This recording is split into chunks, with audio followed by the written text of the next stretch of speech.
Hello, how's everybody doing? This is InsyX Piranha with another edition of the InsyX Show for Gay Worldsnews TV. And this is actually the first taping here in our new studio just down the block from the old one, so make sure you update your landmarks.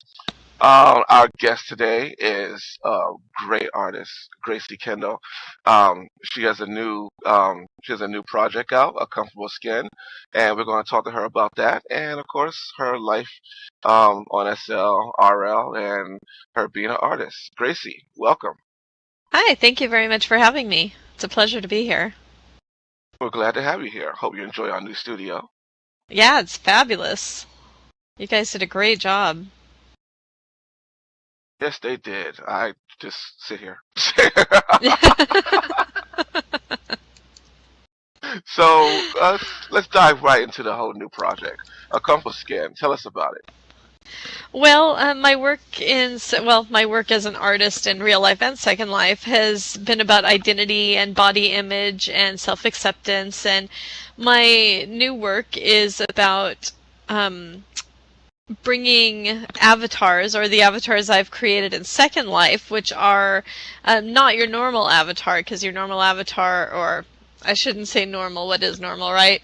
The typical avatar in Second Life is tall and thin, nice muscular body, or, thin body. I am bringing the avatars into real life, and I'm doing a project where I'm creating all sorts of body types. Overweight, thin, tall, short, anything you could think of, really.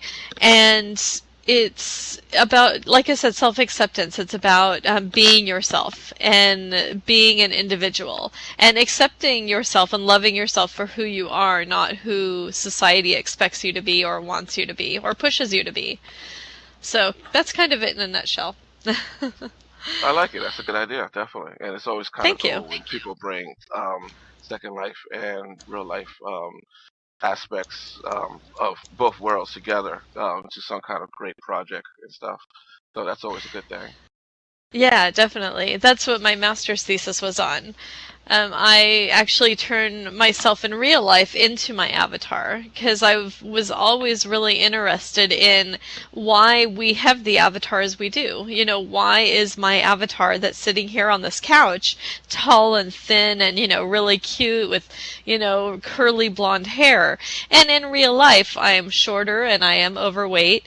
And I don't think I'm as cute. That's the part of the whole self-acceptance thing. And so why did I choose this avatar? And so I actually, for my thesis, I turned into my avatar. I went shopping. I got my nose pierced just like my avatar did at the time. I colored my hair platinum blonde and, did the whole thing and did a video about it. And so it's been a really interesting project. And because of what I've done with identity, it's really helped me to accept myself or to be myself and find out who I really am. And so as the projects go on over the years, I think I've been doing it for 4 or 5 years now, it has definitely helped me grow, like I said, and accept myself for who I am rather than who others want me to be or who others push you to be through advertising in the media and so forth. Get it. It makes total sense. Now, here's a good question. Now, is Gracie Kendal Kristine Schomaker, or is Kristine Schomaker Gracie Kendal? It depends on who you ask.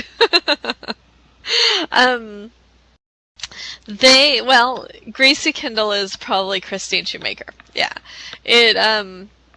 Well, I don't know. In real life, I'm Gracie Kendal, so I don't know. That's a really good question. I mean, they're one and the same. I always say that, like in real life, sitting here, Gracie is like that id and ego that sit on your shoulders. You have these, we all have different aspects of our personality that we turn to for different things. When we're at work, we're a totally different person than when we're out with our friends, we're at an art gallery opening or a movie theater or online. I think online lets us choose and, go back and forth between these different personalities. And that I found that through being Gracie. And so I always, she's kind of like that cheerleader. She'll either, tell me to go for it, or she'll kick my ass because I'm not doing something, or because I'm doing something that I shouldn't, or because I'm not doing something that I should. So I think, again, to answer your question, I think we're both. That's good. That's what I figured the answer would be. Yeah. Jay Hunt and InsyX Piranha is pretty much the same person.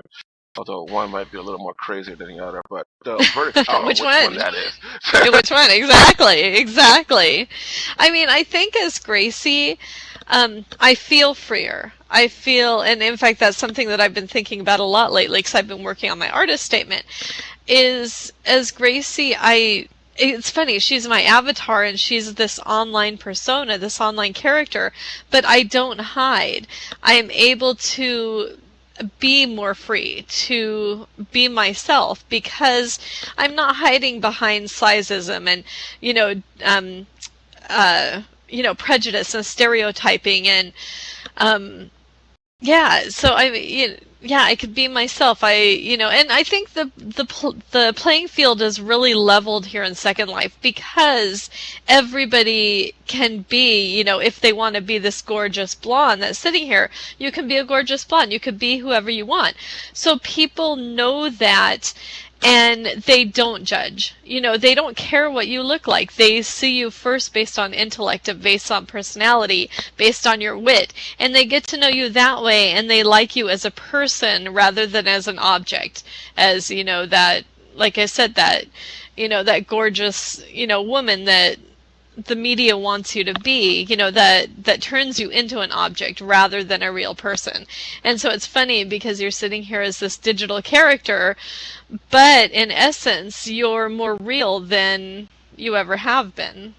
So it's really an interesting concept. Yeah. I also like the interesting concept of, we can always say that the media always wants somebody who's, thin, skinny, blonde, fake or not, but then of course you change through society and stuff. There's some Indian cultures where, the heavy woman is actually considered more beautiful than a skinny one. So like, it varies everywhere around the world in real life, but in Second Life, it's like, one gigantic world, and it's whatever you want to be.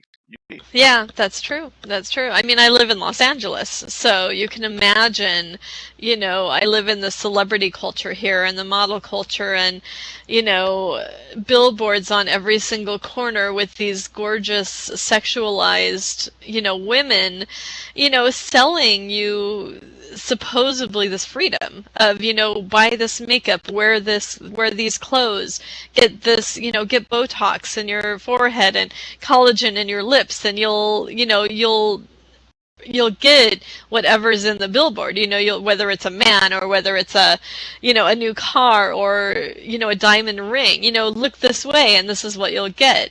And, I see that in LA all the time. And of course it's different, like you said, in different cultures, but where I live, it's, it's tough to be different. It's tough to, like I said, be overweight, even though, there's studies out showing that, I don't know the percentages, but a majority of people are overweight. So, it does depend on where you live and even the time that you're living in. Back in the Renaissance and, the Baroque ages, overweight was definitely better because it showed wealth. So. Right, exactly. Yeah. Oh, cool. So now tell us, let's dive into a little history and stuff like that. What made you get into art and doing the projects that you do? Well, as a kid growing up, I used to, flip through my grandparents' coffee table books. They had like Norman Rockwell and Maxfield Parrish, and I loved it. Every time I'd go visit them, I loved art at that time. And, of course, my mom would say I was an artist from the beginning when I would, color on the walls and stuff when I wasn't supposed to. But and it would all be abstract too, which is what I do now. So but my grandparents were actually in real estate and construction, so whenever we'd go and visit their house, I would love architecture. I'd love to walk around the houses when they were being built and imagine where the rooms were and the hallways, and I'd always love looking at the floor plans, and I would draw floor plans. I'd get graph paper and I'd just sit there and draw, and I still have some from when I was a kid. And so I wanted to be an architect when I was in school. But then I went into like junior college and I hated math, and actually even in high school. I didn't like math. And so so I kind of stopped that dream. And then I don't remember, I think it was visiting my aunt and uncle, and they have a really cool art collection. And I was sitting there one day and I'm like, I could do this. Why not? Because at the time, I was like in my early 20s and I didn't know what I was going to do. I was working 2 jobs and going to school, and I was floundering. I just had no idea. I was lost. And I'm like, I love art, so why not? So I took an art history class and I fell in love. That was it. It was like that. It was over. End game. This is my career. And the teacher was amazing. She was so inspiring, and I think that helped. It gave me the impetus to jump off of. Yeah. And then the next semester I took a painting class. And we went and saw an exhibit of an artist named Sam Francis, who was an abstract expressionist artist with these huge canvases and these really bright colors. And I stood in front of his work for hours. I mean, I was just in awe. And so after that, I went back to class the next time, and I started, like trying to paint that way, or playing with the way he painted. He painted on the floor. He threw colors. He pushed them with brushes. And that was it. I hated painting anything representational, any figures, any still lifes. I wanted to do abstract. And so that was in, I think, 1998. And so from that time, I've been an abstract artist. And then I think, what happened, I got my bachelor's degree in art history because I didn't want to be a starving artist. So I wanted to live my life in art. So I got my degree in art history, and then I went on for my master's degree. And I was getting it in art history because I thought I wanted to teach. And then halfway through, I decided to change to studio art because I wanted to do art for myself. I didn't want to write about anybody else's art. I wanted to focus on my own art. That was the best decision I could have made. Yeah, and when you knew me, we've known each other for so long when I was working on my master's degree. So I switched, and my painting professor, I told her about SecondLife, and I told her, I'm uploading my digital paintings into SecondLife, and you should see, it's amazing what you could do here. And so that's when she started asking me the questions about my avatar and identity.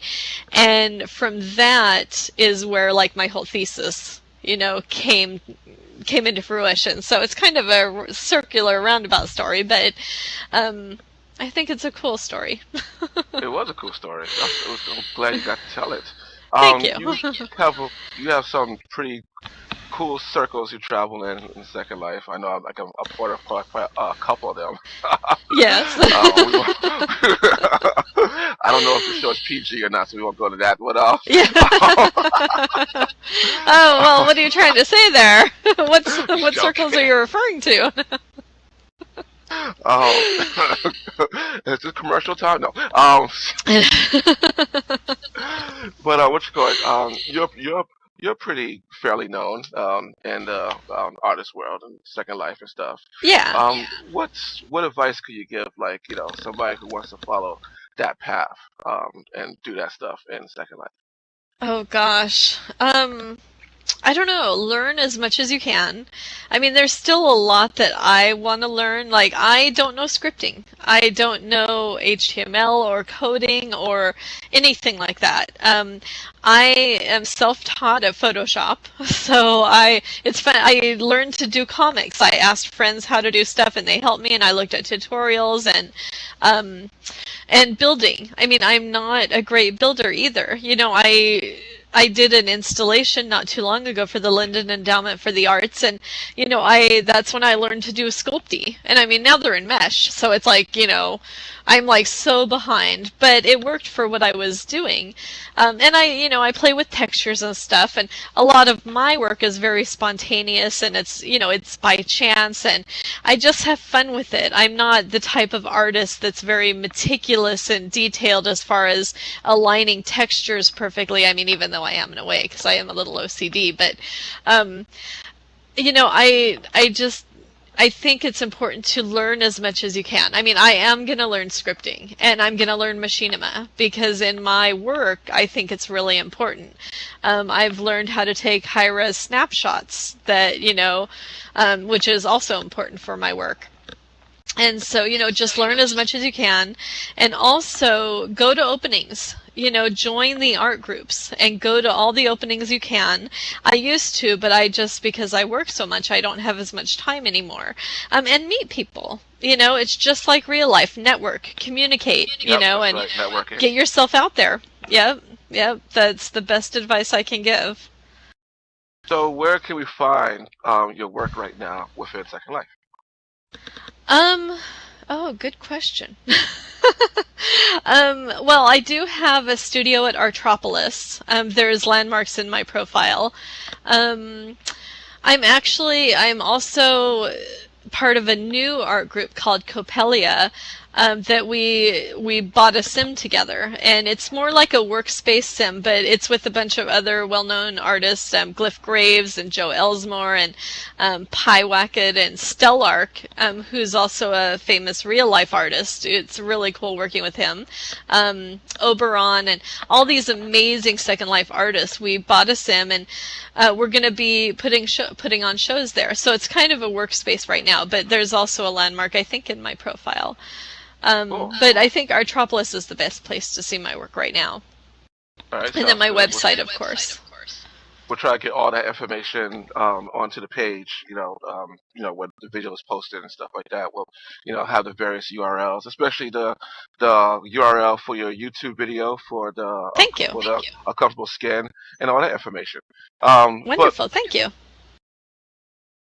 But also, right now, for anybody who's watching and stuff, you can, if you know the URL for your personal webpage, feel free to say it. Oh, sure. It's www, and it's KristineSchomaker.net. It's KristineSchomaker.net. Cool. Thank you so much. And, you're welcome. I was so glad that you came, and I know, finally. I know. I'm glad it worked out. I know. And thank you so much for having me. Oh, one final question. What sure. does the future hold for Gracie Kendal? Well, I'm still continuing to work on A Comfortable Skin. I have 5 real-life avatars right now, and I'm going to be doing 11 more. And they may actually be molds based on my real life size and shape, so that's going to be exciting. I'm also, like I said, I need to learn machinima and scripting. So I think I'm going to focus on that in the meantime.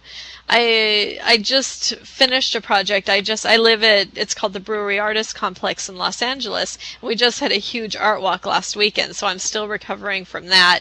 So I'm kind of taking a break from painting at the moment. So I may be doing more computer stuff, but always focusing on identity and body image and all of that. Sounds good. Thank you so much for coming by. And you're welcome.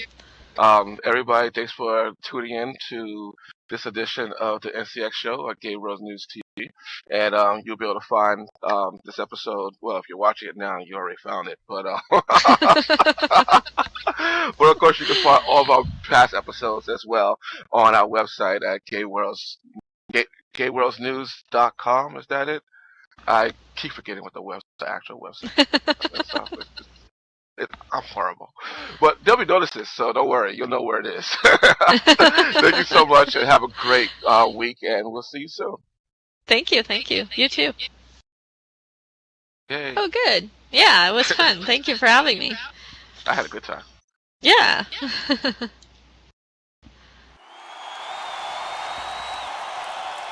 Yay, applause. Wow, you two avatars are loud. I didn't. That's my part. The applause is my part, and I didn't miss my cue this time.